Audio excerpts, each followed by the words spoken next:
What's up, everybody? I'm John Middlekauff. You know what I need you to do. Subscribe to our YouTube channel. We got content for days reacting to every NFL game all the time, every single day. Subscribe, like the videos. Let's go. What is going on, everybody? How are we doing? Hopefully, everyone is having a good day. Did want to do a little rapid fire on a couple stories that are flying out there. Belichick, the Raiders, North Carolina. Would he leave? Is he going to stay? Some things with Kyle Shanahan and the 49ers. He just fired his defensive coordinator. Mike McDaniel, a viral video I saw in regards to tardiness and people being late constantly to meetings and how the fines are not actually working. And I actually think it ties into Shane Steichen, who had to respond to McAfee's tweet a couple weeks ago and reiterated kind of the same things, like people are late all the time. And then I just wanted to hit really quick because a lot of people are asking my thoughts on TGL, the Tiger Woods thing on Into a Simulator, if you had a chance to see it on ESPN on Tuesday night. So a couple quick thoughts there. But before we dive into any football or sports, I do just want to say anyone, obviously, if you're directly impacted by the fire, you are probably not listening to this podcast. I know we have a big presence, listenership in Southern California. And if you are not impacted, I'm sure you know people. We all do. I got a text message in the middle of the day today that Maria's aunt, uh, she's my fiance, her, not the aunt, but Maria, lives in Pasadena, had to evacuate last night right around 7 or 8 o'clock, had to re-evacuate from where she was at 4 in the morning. And she also got a text in the middle of the night where she leaned over that one of her best friend's husbands, who we were just with a couple weeks ago during Christmas, who is a San Francisco firefighter, got a call in the middle of the night, basically, get ready, come on in, we're rolling down south. And honestly, stuff like that just goes, man. I mean, it just shows you these people that when there is danger and people, the first responders in any of these situations that run into danger while us just civilians run away from it, it really just tears at your heart because these people will do anything to save people's lives that they don't know. And, Corey doesn't even live down there. He's a Northern California firefighter, but he has so much experience of doing stuff up north. And it honestly makes me question myself personally. Like, God, I have such a trivial role in society just being a podcaster. This guy's been in the Navy, he was in, Navy SEALs training. Now he's firefighter saving. Last year, he got a Medal of Honor for saving a police officer's life who, during a storm, had a tree fall on him. He actually was just randomly driving by on an off day, had no skills, and saved the guy's life. And it just tears at your heart. Then you see the visuals of this fire. I mean, anytime I've never been around 100-mile-an-hour winds. It's like a fire tornado. And you text people that know that area. I don't know LA that well, but they're just giving you updates of like, yeah, Pasadena's done. Santa Monica's in trouble. My house is done. It's like, your house is done? Yeah, it does not exist. It's like, holy shit. And, see the visuals of the cars. People just leave their cars on the side of the road and start running. It's almost like a movie scene, except it's not, and it's real. And this group of firefighters, and I imagine now military personnel, and doing everything humanly possible to slow something down that, let's face it, is probably not slow downable when there are 100-mile-an-hour winds, and there's no stopping that. There's moving like 5 football fields every 30 seconds. Like, the speed in which it's operating is insane. But these first responders, when they get the call of duty, it's pack on up, let's lock and load, let's go help. And when literally everyone else is running away to safety, they're running into it. So that is it just hurts your heart seeing these videos of these people that are going to have their lives turned upside down. And obviously, as long as you survive and have your health, you and your family, um, you can eventually replace a house and the material things, but who knows what the overall damage is going to be when it comes to humans, let alone clearly the structures that are being burned down at just what looks like a historic rapid rate. So let's try to transition to football. But again, anyone that knows people, has family involved, knows people involved, with the fire department. Um, it's we're all on their team, and we're thinking about them. And it's just for us West Coasters that know a lot of people, in the general area, it's tough, man. It really is. So I'm thinking about everybody that's involved. If anyone's listening this down there, and hopefully you and your family can just get the hell out of there. We'll start with the Raiders. And yesterday we talked about the situation with Mark Davis, and I saw a story today how, in 5 or 6 years, he kind of wants to hand the organization off to Tom Brady, kind of what I was alluding to. And maybe Tom's already told him because of like the age of his children. Not right now, but maybe in like 4 or 5 years after he banks some much more money from Fox, that he would be willing to kind of pivot, maybe take over the Raiders. So maybe it's not an option for him to be the lead dog now, like I suggested. But clearly, he's playing a major, major role as a consultant for Mark Davis, who admitted, like, my dad was a football guy. He was a coach, he was a GM, he knew football. I'm not a football guy, so I need that guy in my life, and Tom Brady's now that guy in my life. And I don't think it's random that Tom and those people reached out to Belichick. But I also think Belichick, and this is a story that immediately goes viral, like, oh, he's going to leave North Carolina. You think Belichick a month ago, when he was kind of going through the lists of like, is anyone going to contact me? What jobs are going to be open? Should I take this North Carolina job? Didn't consider the Raiders? His, I would say, most successful assistant coach protege, not as a head coach, but under him, Josh McDaniels, was their coach. Mike Lombardi's son, Mick, was on his staff. They took coordinators and other position coaches from the Patriots. Belichick understands the inner workings of that organization.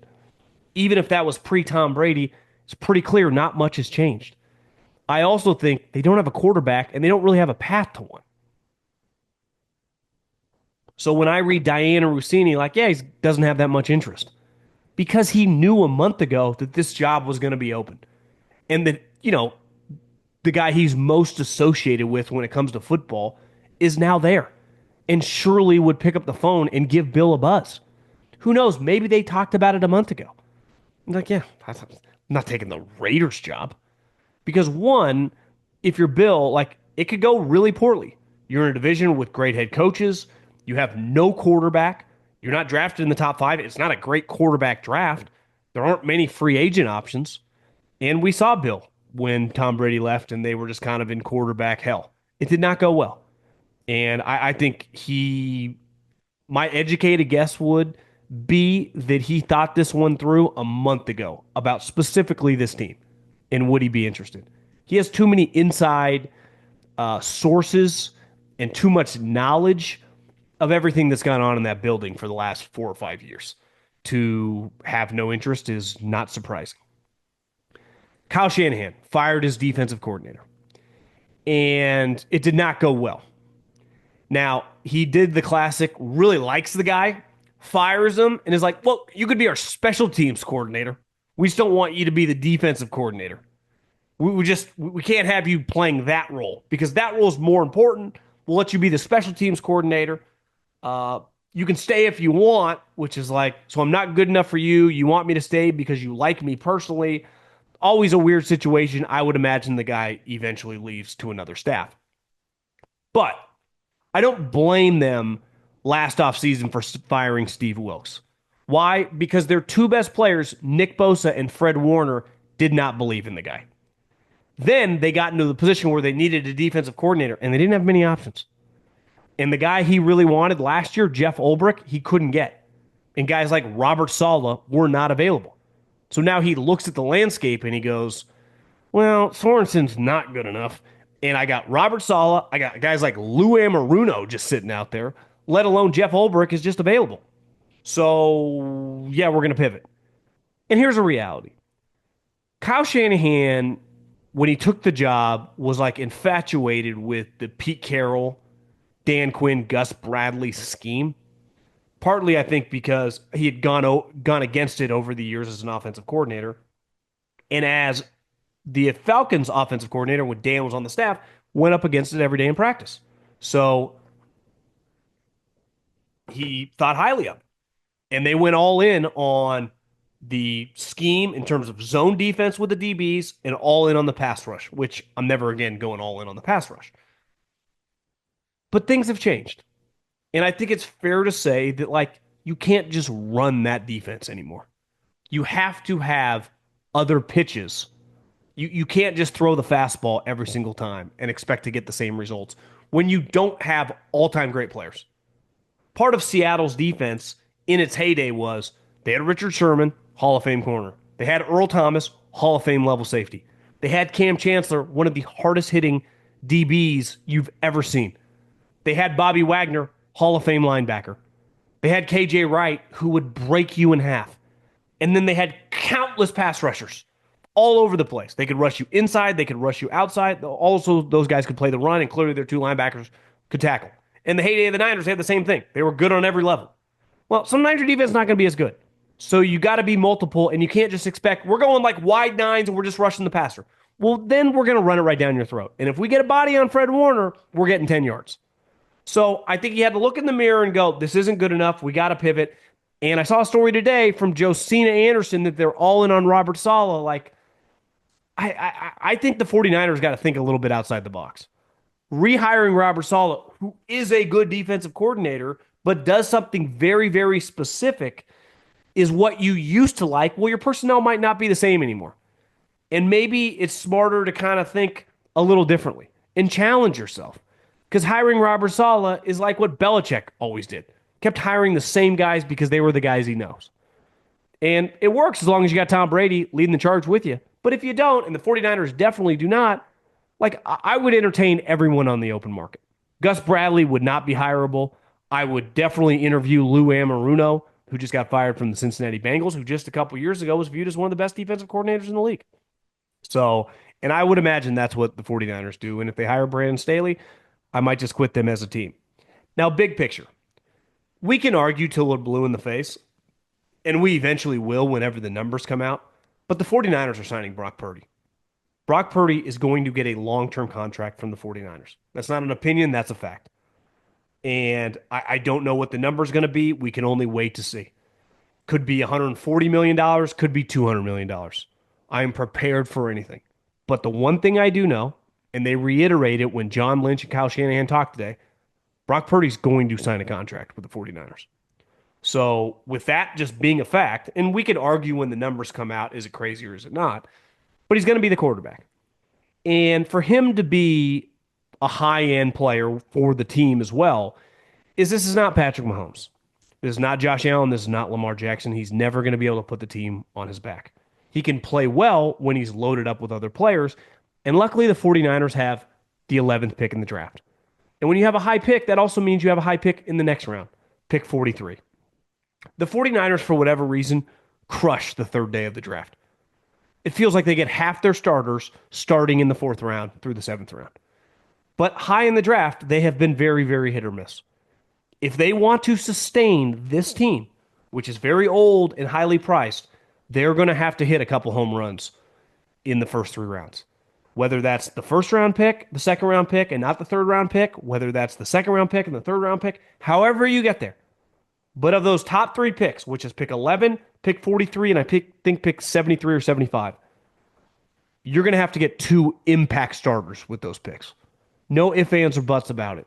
Because not only is it a position you haven't been in a long time, because you've been winning, you've been picking 30 or 31, but this is the best way to get high impact players for cheap.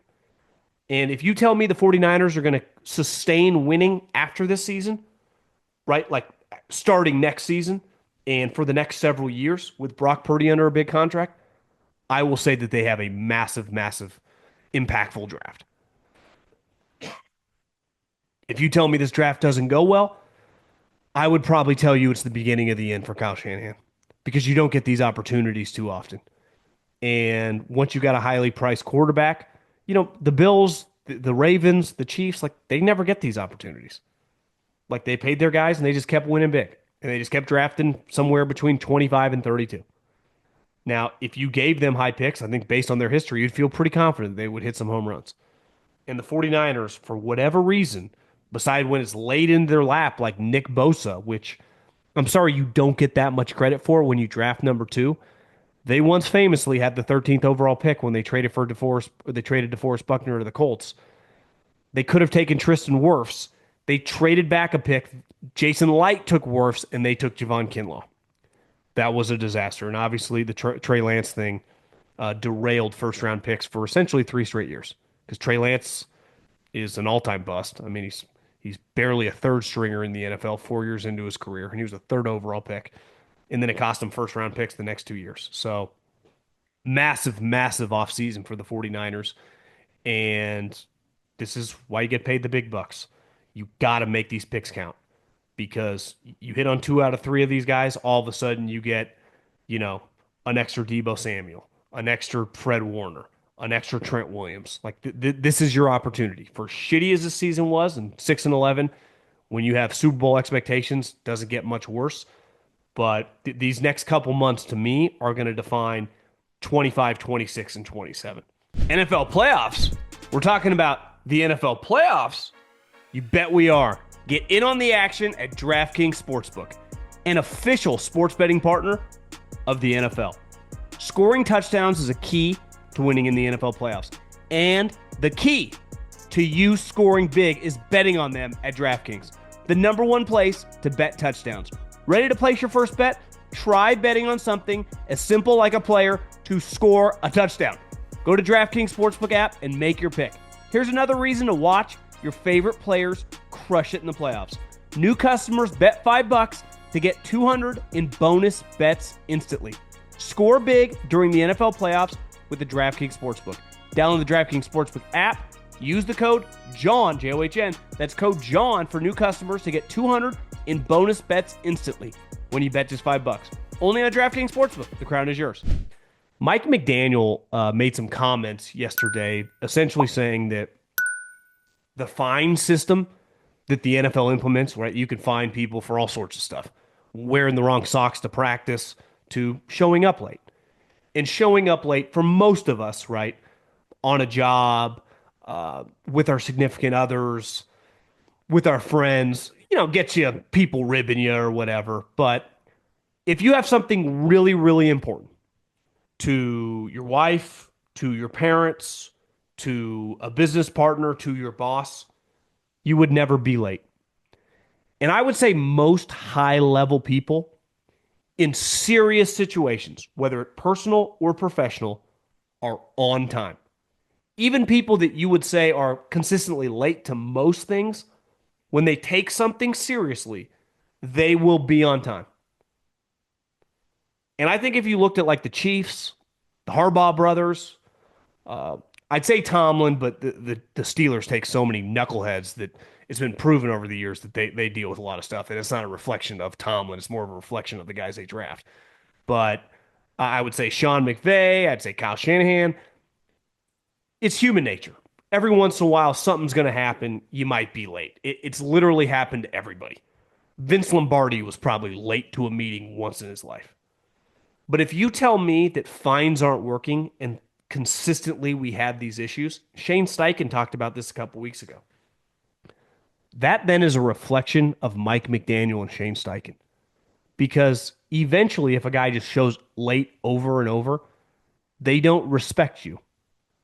Because any human being I respect, personally or professionally, if it is a serious meeting, I am not showing up 5 minutes late.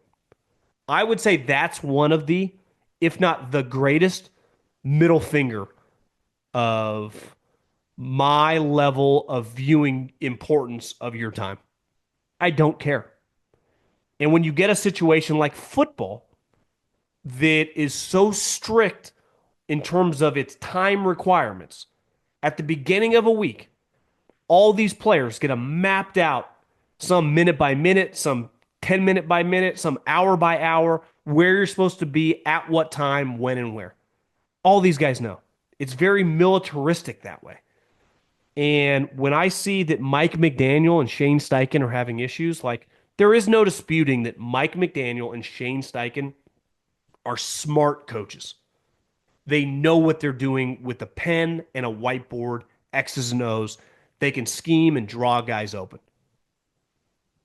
But I don't know if players respect them. I don't see how you could say players do respect them because do you think people would show up over and listen, here's the fine system. If I make $20 million dollars and let's say the fines are 8 grand or 10 grand, like at the end of the day, it's the money's irrelevant to me. I could show up late all the time. Keep fining me. That's not going to do anything to my bank account. It's not about the money. It's about the level of respect and the view that I view what you're saying as important to help me out. I respect you. Period, point blank, end of story. And I think that would be pretty concerning. Obviously, the Colts fans, that dirty laundry is well aired. But to hear Mike McDaniel talk about it, just being like, yeah, don't these fines just aren't working. Like, bro, that's not a system failure. That's a you problem. And I don't think you fake being a tough guy. I don't think you fake being someone. I don't want to let that guy down. I don't want to disappoint that guy. And listen, I don't care who you are. Every coach has dealt with problems. Every coach has had an issue with a player. I saw it when I was with the Eagles. I saw Deshaun Jackson get suspended. He was really mad over his contract, and one practice, he like kicked the ball during punt over the fence, and he got kicked out of practice. Listen to the way Deshaun talks about Andy, and Andy talks about Deshaun. Like you can butt heads with someone. It doesn't mean you still don't respect them. And separate from the business side, like, hey, when you tell me the meeting's going to be at 8:30 or the meeting's going to be at noon or the meeting's going to be at 4 in the afternoon, I'm going to be there 5 minutes early. This isn't about Tom Coughlin time, like being early is actually late. Just about the level of respect that I would say most coaches worth their salt get from their players. Can you imagine people showing up late consistently to Dan Campbell's meetings? It just would not be tolerated. You would look like an idiot. So I think the Dolphins have a big, big problem, and I think it starts with the head coach. Last but not least, for those of you that checked out the TGL, the simulated golf with Tiger and Rory, I mean they run it. They didn't actually play, but I was like, you know what? Nothing else going on Tuesday night. I'll check it out. My big takeaway is obviously the screen is really cool. Anyone who's ever hit golf balls into a simulator, it's pretty cool. Because especially if you have options like, hey, play Pebble Beach, you play any course you want. Clearly on this one, they made up courses, and it's just cool to watch. And the ability to like change the green with the stuff underneath the green on the turf and then putting and chipping. The whole thing, I give Tiger Woods a lot of credit because most businesses in situations like this, like it's hard to think outside the box. Most people are going to be critical, but like you watch for 5 minutes, you go, yeah, I kind of get it. I get why they took a big swing on this. And then when you also factor in that like this can be used for corporations to use, and obviously in golf, they're so directly correlated like NASCAR with their sponsors. There's a lot of crossover that way. And my overall takeaway is, yeah, the first one was pretty entertaining. Now, I would say I'm on the high end of golf consumers. Like, ultimately, I didn't care who won. Ultimately, after like 30 minutes, I'm like, well, it's just kind of the same thing over and over. I don't necessarily, and I'm not trying to be a hater. I don't necessarily know it's going to be sustainable. I haven't seen any of the television ratings today. Uh, I think my main takeaway, and anyone watching it that plays golf would go, I would love to hit balls there. That's all I kept thinking. I would love to hit balls there. And clearly the screen, which most projection screens, where people that have like home theaters or the golf simulator, this screen, for those that didn't see, is 24 times the size of a standard projection screen. It is huge. And on TV, when they play a hole, that's the coolest part to me is when they're hitting either the drives or the fairway shots. The chipping, they actually chip and putt on this green that they can simulate and make, basically change the elevations and the contour of the green, which is cool, but they're just putting and chipping on the same thing just over and over and over. I don't necessarily know. I would probably bet against its staying power. Now, Tiger is a big deal, and he's playing, I think, next Tuesday or maybe it's next Monday after the Monday Night Football game. I would guess a decent amount of people just stay on the football game and watch Tiger hit some balls. But you remove him for the casual sports fan. Uh, I don't know. The one thing I would say that I think they're onto something,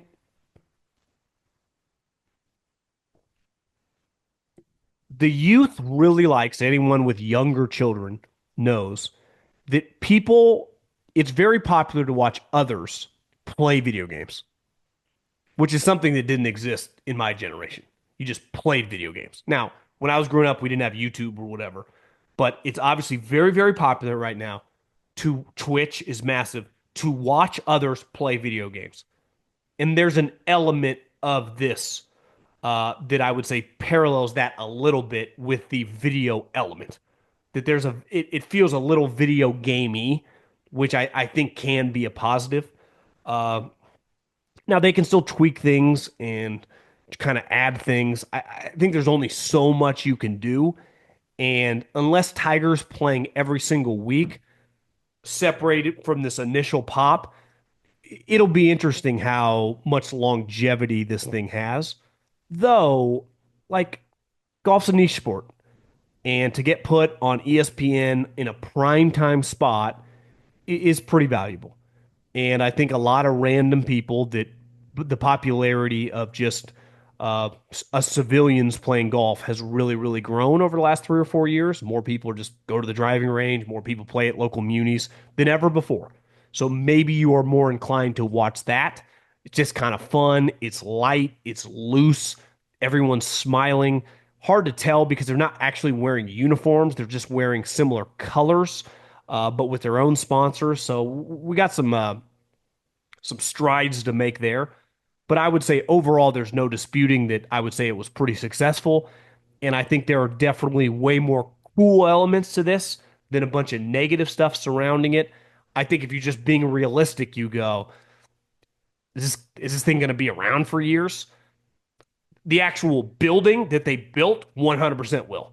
And that has, I mean, they could charge, I mean, I don't even know how much an hour for just someone to hit balls in the middle of the day when the thing's empty. They could charge a ton to these sponsors to host events there. So the actual venue has value. The actual league of all these guys hitting into a screen, hitting out of actual sand onto a turf green, how much staying power that has. Uh, I think you could flip a coin. If you told me this thing lasts 2 years, believe it. If you told me this thing lasts 5 years, I'd probably be a little. I would say it probably has a little shorter shelf life than it's just going to be some booming business. Though I'm rooting for it to succeed because the more I would say hip and younger generation and just make golf a little more mainstream that you can get, the better. So props to Tiger and Rory for taking a big swing here.